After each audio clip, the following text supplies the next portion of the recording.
பொங்கல் பண்டிகையை முன்னிட்டு உலக பிரசித்தி பெற்ற மதுரை அவனியாபுரத்தில் இன்று ஜல்லிக்கட்டு போட்டி நடைபெறுகிறது. பொங்கல் பண்டிகையை முன்னிட்டு ஒவ்வொரு ஆண்டும் மதுரை மாவட்டம் அவனியாபுரம், பாலமேடு, அலங்காநல்லூரில் உலக புகழ்பெற்ற ஜல்லிக்கட்டு போட்டிகள் நடைபெறும். தமிழ்நாடு அரசு சார்பில் நடத்தப்படும் ஜல்லிக்கட்டு போட்டி அவனியாபுரத்தில் இன்று காலை 8 மணி அளவில் தொடங்குகிறது.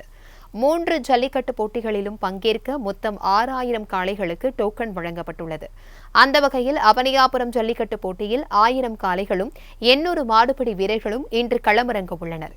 ஜல்லிக்கட்டு போட்டியில் மாநகர காவல்துறை ஆணையர் லோகநாதன் தலைமையில் 1500 போலீசார் பாதுகாப்பு பணியில் ஈடுபட்டுள்ளனர்.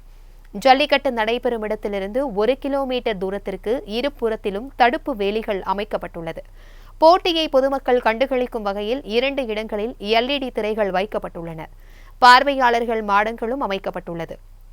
இதேபோல் 15 இடங்களில் குடிநீர் வசதி, மருத்துவ முகாம்கள், ஆம்புலன்ஸ்கள் என அனைத்து அடிப்படை வசதிகளும் தயார் நிலையில் உள்ளன. காளைகள் மற்றும் மாடுபிடி வீரர்களுக்கு காய் ஏற்படாமல் இருக்க வாடிவாசலில் இருந்து போட்டி நடைபெறும் இடம் வரை தென்னை நார்கள் கொட்டப்பட்டுள்ளது. முன்னதாக அமைச்சர் மூர்த்தி அவனியாபுரத்தில் ஜல்லிக்கட்டு போட்டிக்கான ஏற்பாடுகளை பார்வையிட்டு ஆய்வு மேற்கொண்டார். ஜல்லிக்கட்டு போட்டியை முன்னிட்டு அவனியாபுரம் பகுதியில் உள்ள மதுபான கடைகளுக்கு இன்று விடுமுறை அளிக்கப்பட்டுள்ளது.